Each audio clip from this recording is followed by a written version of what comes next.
Hello guys, mayong hapon kaninyong tanan. Ani ata sa tugwan sa ato ang video karon kay atong pag estudyuhan ang unsay diferensya sa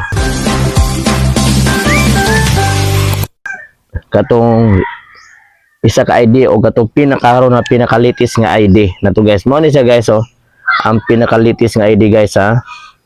Nakadindot ani guys, ang yahang kuan, yang ngalan sa tuang sa CAPS International Police Incorporated. Ang yahang kuan ani, ang yahang logo kani naana siya ay naka-UV na. Naana siya UV.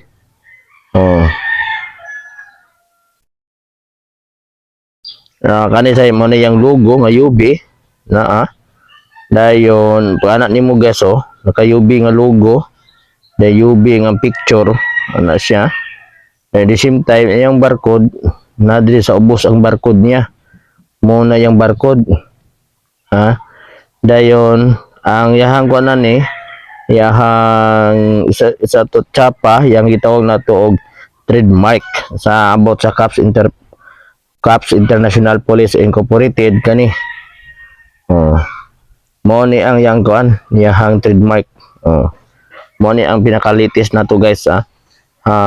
Tan-aw niyo guys sa pinakalitis nato mo na yahang kuan, yahang quality sa ID. Ang ato ang sa likod mo ni siya mo na yung mga emergency contact information. Dayon na itag UV nga logo, guys, tanano na kana siya nanaan mo, UV nga logo, hologram na siya.